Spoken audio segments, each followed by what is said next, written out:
Hello, everybody, and welcome to Limited Time Only. I'm your host, Spencer, and I'm joined by my co host, a man who doesn't know what he's doing, apparently, Danny Cathro. Yeah, I mean, I'm just wondering if I was supposed to click a button or, sometimes podcasting's hard. I Yeah. forget what I'm supposed to be doing.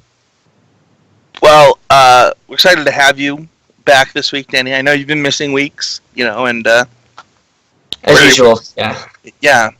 So, we're excited to have you, and let's just get it started. So this week, Danny is going to teach me the draft format as I have been moving and haven't had time to play a lot of limited. So today we're kind of just going to do like a Q&A, and it's pretty exciting. You know what else is pretty exciting, though, is our sponsors. You can check them out at GameGrid at playgamegrid.com, as well as the Mana Base. You can check their sponsor out at Fusion Gaming. We really appreciate both of our sponsors, and we highly recommend you check them out. You can watch Nikachu the Mason Slayer over the Mana Base, or you can just get the super awesome cards you need in Canadian pricing over at Fusion Gaming. That means if you spend like 600 Canadian, that's only like 12 US, according to our conversations with teammate Gavin yesterday. So that's just good deals all around. You can support us directly by going to patreon.com/ccm. Or sorry, I'm so tired. This is way too early, Mason. I blame Mason for this. Patreon.com/LTOMTG to support this show directly.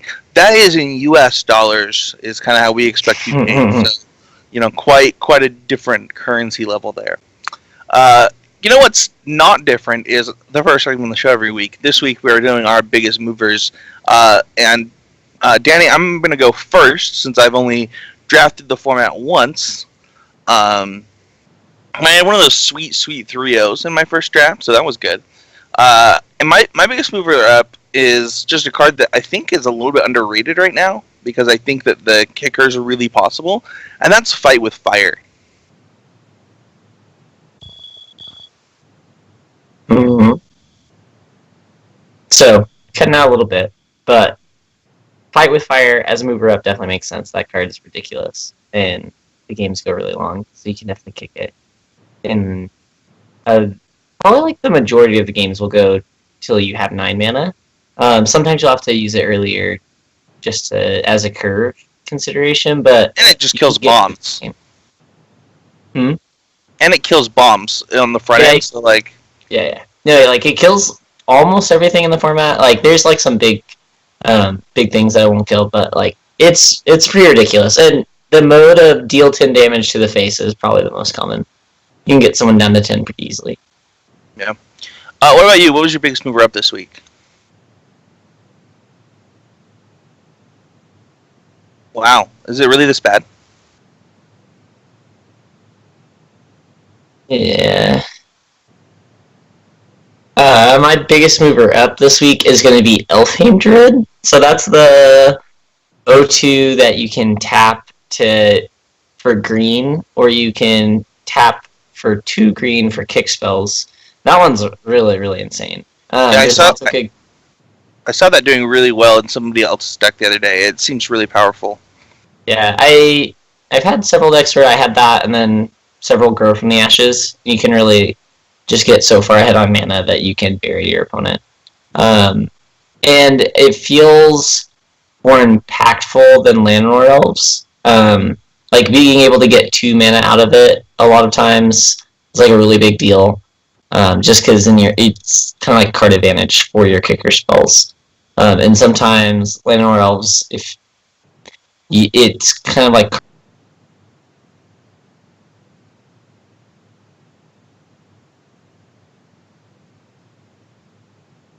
We'll be right back. We're experiencing some technical difficulties.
I'm so sorry about that. We are back. We are ready to attack. And let's talk about really quickly a little bit more about your biggest mover up, Danny, because I think that the card, what you were saying about it being kind of better than Llanowar Elves in some decks, is really interesting and I think really true.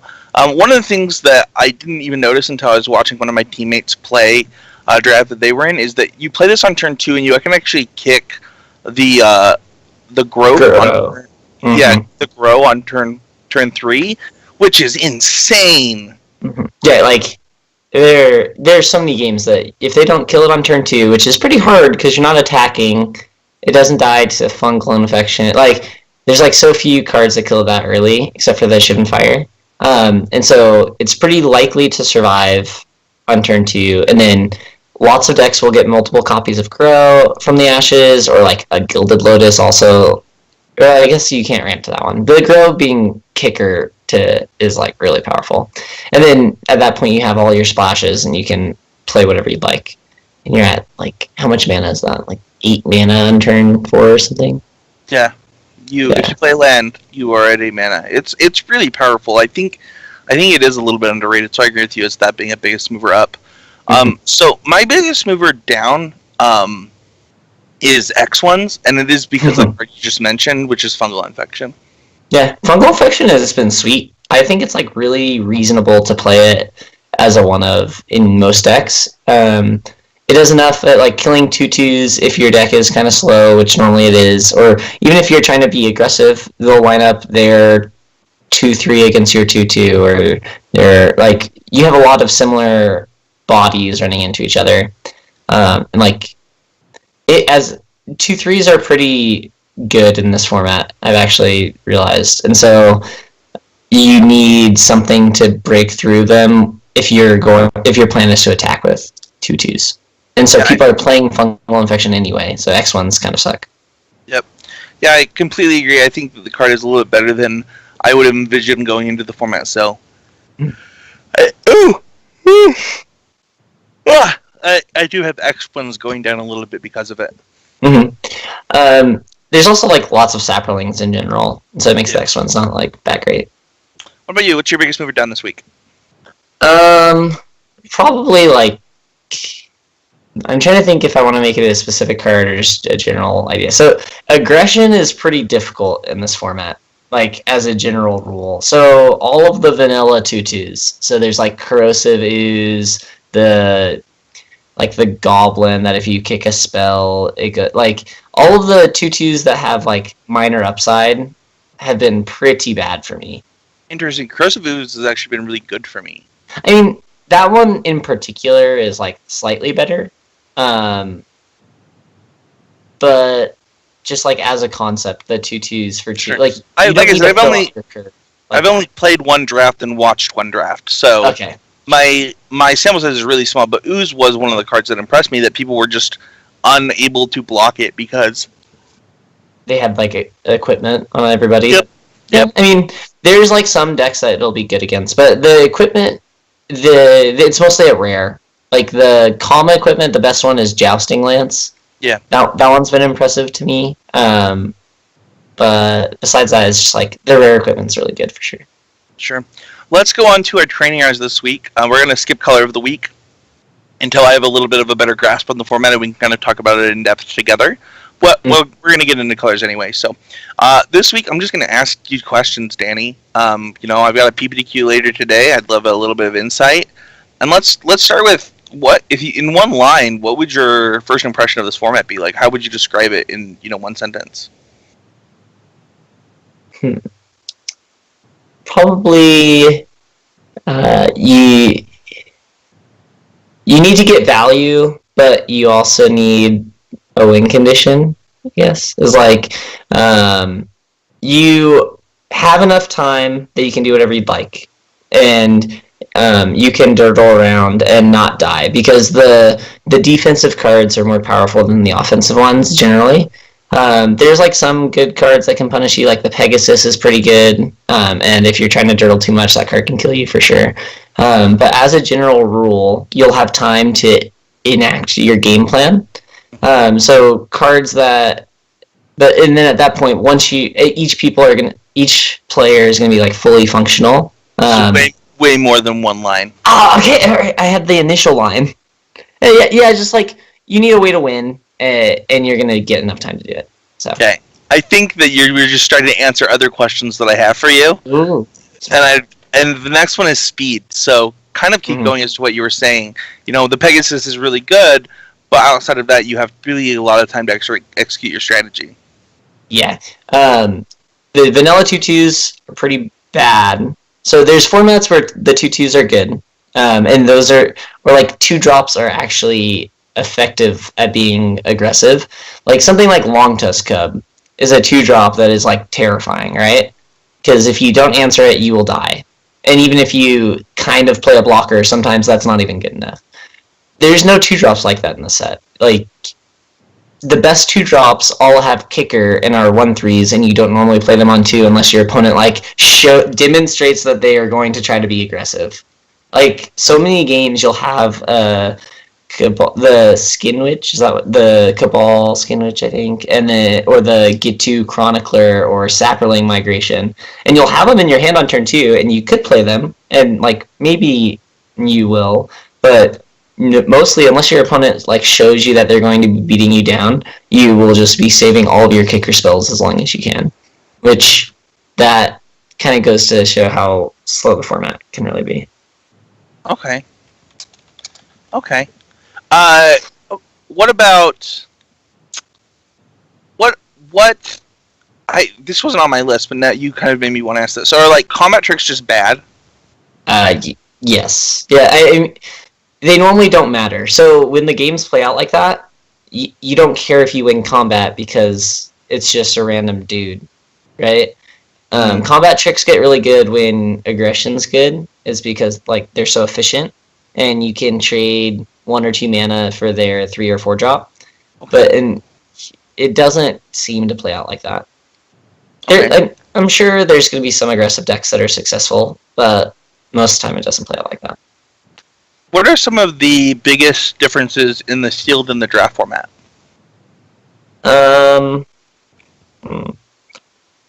So probably just like the bomb level. So in draft, you'll need to make your commons do a lot of work for you. And there's like you can get pretty good common synergy and assemble like a deck that can win many games of Magic with just commons. Like that happens a lot. But in sealed, you're going to be playing against bigger cards, or just like more powerful cards. So the speed is similar, but the power level of the cards is going to be higher. And then in sealed, you really hope that you open up a lot of the splashing things that let you splash. So like the Skittering Surveyor and Grow from the Ashes, I think they're good in draft, like really good in draft, but I think they're even better in sealed. Like Grow from the Ashes is probably just insane in sealed. Yeah, that's been a card. Like I said, I only did the one draft, but I had 2. I actually really wanted the second one as I was drafting my deck. I was like, oh, this deck just like wants Grow from the Ashes. I watched another person draft, and I was like, this deck wants Grow from the Ashes. Like the card seems very powerful. Yeah, I've heard other people describe it as like this set is about getting ahead on mana, because with kicker you have so much, like you can spend a lot of mana, like a lot. Yeah, and like the red common is like 6 mana, get back an instant or sorcery, and so like there's lots of ways to just dump mana, and so Grow from the Ashes is just insane because you'll always have something to do with what you're getting. Yeah. Okay. So what would you say is your current color rankings? Because people tell me that they'll avoid red like the plague, like green in Battle for Zendikar avoiding. I don't think it's that bad, but red is not very good. Red, like I think red is the worst and white is the second worst. You at least can't build the type of red deck that you're used to. So the good cards in red are not the aggressive ones. They are like the rares, like some of the uncommon removal spells. Keldon Raider is good, but it's double red, which is unfortunate. Like it has good removal spells, so the Fiery Intervention, I think, is what that one's called. And Maybe not. But the deal 5 or destroy an artifact, that card's pretty good. That card seems good. Yeah. So like most people are used to building aggressive red decks, and that's not what you should be doing. You should just like use it as a splash color to add some grindy cards and removal to your pool, and then it can be reasonable. And then it's probably white is second worst, just because it has an aggressive slant to it that doesn't normally work out. But I think white makes some of the better aggressive decks, just because Pegasus Courser is quite strong. Pegasus is really good, and then I like the Avedant Trapper, the 3/2. Apps. Yeah, I felt like white makes the best use of vanilla 2/2s. Okay. And so that's like what that color has been interesting for. And then we're left with Sultai, so green, black, blue. And they're all pretty close. I have a hard time ranking them. But I think all 3 of those colors are good and like significantly better than the other ones. Okay. Anything that's putting them above, like, is it just like divination? And there's the black one has a, what is that grindy black card? It has Dark Bargain. That card's great. Yeah, what is that card? 4 mana, so 3 in a black instant. Look at the top 3. Put 2 into your hand, 1 into your graveyard. Lose 2 life. That seems really good. Yeah, that card's great. Yeah, I think and then the black kicker 2-drop. I think the 2-drops really make a huge difference. So like the black kicker 2-drop's insane. It's 2 mana 1/3 or 6 mana 1/3. They discard 2 cards. That card's very good. Or just like it overperforms, I guess is a better way to put it. And then it has Eviscerate at common. And the double black removal spell at common also. It has 2. Vicious Offering is really good. Yeah, it has 2 really good removal spells at common. So is green just the fact that like it's kind of a mana game, so these mana cards are really helping you in this format? Yeah, green has seemed pretty deep to me. It has Grow from the Ashes, Llanowar Elves you can make really good use of, the Baloth Gorger. Like it has the biggest kicker theme, which is great because kicker is proven to be like a really good mechanic. Keyword. Yeah, mechanic. And then it also has it just fits in a lot of good decks. Like a lot of good decks are green. Like green black Sapperlings is good, red green kicker is good, green blue just value has been really strong. But I think green definitely is just the mana advantage to the biggest part. What's your favorite deck? The mill deck. Tell us about that. So because the format's pretty slow, you can play Homerid Explorer, which is 3 in a blue for the 3/3 that when it enters they mill 4 cards, or target player mills 4 cards. Okay. So there's not many cards that mill in the set, but for some reason you can people don't take Homerid Explorer very highly because it's like a 4 mana 3/3 that has no effect on the board besides that. And so if you get a deck that has 4 Homerid Explorers, and there's an uncommon, a 2 mana 1/3 Diligent Excavator that anytime you cast a historic spell, the target player mills 2. You can you just kind of build a blue control deck, and instead of trying to draft flyers or cold water snappers to win, you just draft those, and they're on your curve, so you won't get aggressed as easily, and you just try to win by going to turn 15 or something. It's pretty fun, and I think it's relatively effective. I don't think it's broken or anything, but it's pretty cool. Okay, cool. So tell me about splashing in this format. You've already mentioned it quite a few times. Do you really need to be green to do the splashing, though? You can do a light splash without green, but it mostly hinges on Skittering Surveyor. But I think it's probably just if you're gonna do a light splash. I mean, some people have been going. I've seen some crazy mana bases, which maybe if the format's slow, you can get away with a riskier mana base because you'll just draw out of it. But I've definitely seen those aren't splashes, right? Those are just 3-color decks then. Exactly. I've seen 8/7/3 mana bases and stuff, which that makes some sense. like 18 lands, splashing a couple single color cards off 3 basics. But that wasn't something that I would normally. I guess the fact that you're willing to play 18 lands because you have so many kicker spells makes it so that you can force a splash with no fixing. Okay. But once you get a skittering surveyor, then I don't know, the world is your oyster. Like that card's great, especially if you can get a couple of them. Cool. Any like major tips and tricks that I should know going into this PPTQ today? There's some certain, maybe like just the power level, some uncommon. So like Catiova, Slimefoot, Wrath, Capuchin, like those cards are like rare power level. So that one's pretty.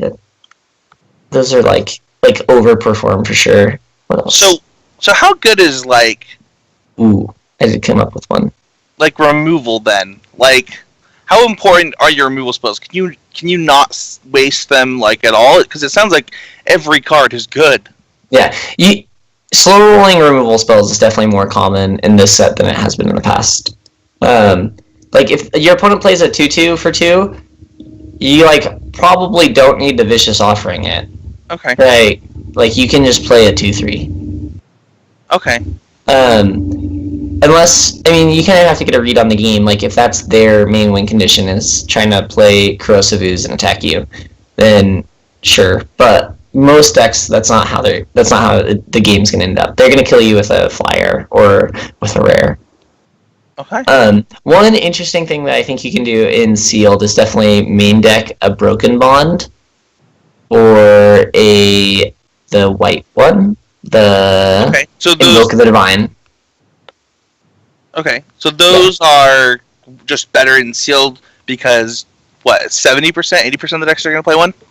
Yeah, I mean, I've seen people play them in Draft and main deck. No, I'm sorry, I meant artifacts or enchantments. Oh yeah, no, I've seen I'm saying that I've seen people play the Destroy Target Artifact or Enchantment main deck in Draft, and I think in Sealed it's even better because like every copy of Icy Manipulator is going to get played. There's a lot of rare equipment. There's like 3 rare equipment that are all quite strong, like pretty difficult to beat. And then I guess that's most of it. Jousting Lance is good. People play that. And then just enchantment removal in general.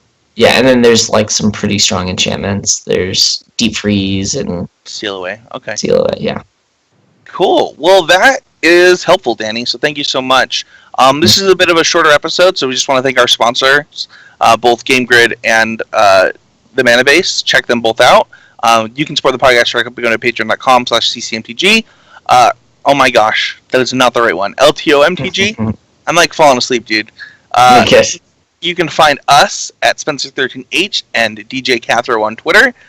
You can find Mason at Mason E. Clark. You can tweet us with hashtag What's the Pick. Hashtag What's the Pick is our Twitter outreach program. If you tweet it, we'll read it.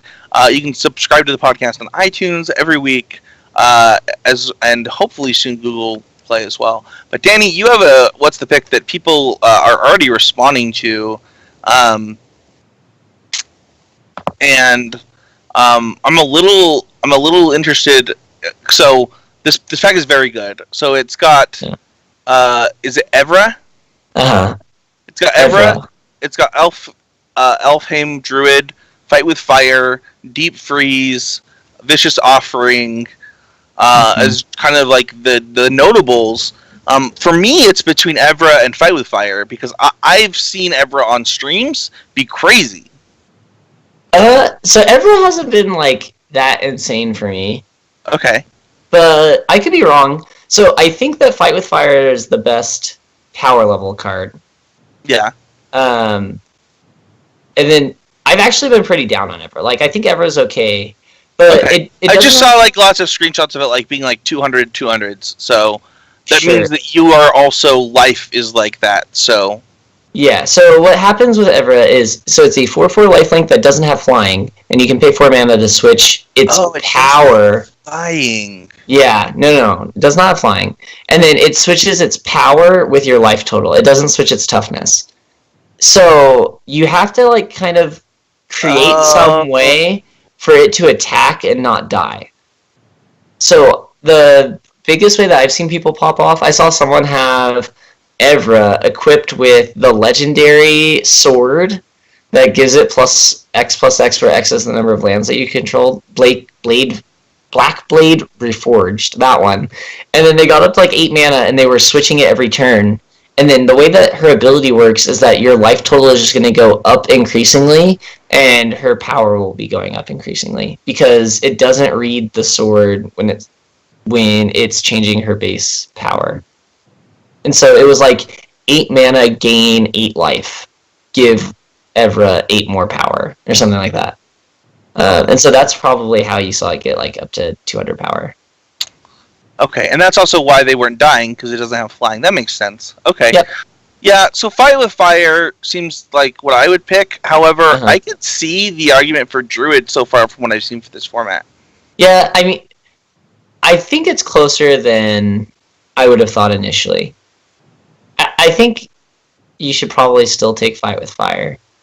But the Druid is like really good and leads to some of the most explosive game-winning draws, right? But I mean, Fight with Fire is also like just crazy. And like, if that's the type of game that you're trying to play, where you want to be kicking Fight with Fire, then Fight with Fire. Exactly, right? Like Elfin Druid goes really well with Fight with Fire, like really well. So having to pass one along is unfortunate, but you'd really like to just like have both in a deck for sure. Cool. Well, that is going to be it for this week's episode. Super short episode, but I hope we got enough information for everybody out there.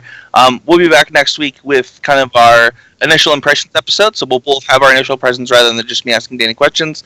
I want to thank everybody for listening. Don't forget to check out patreon.com/LTOMTG, and we'll see you all next week. See ya.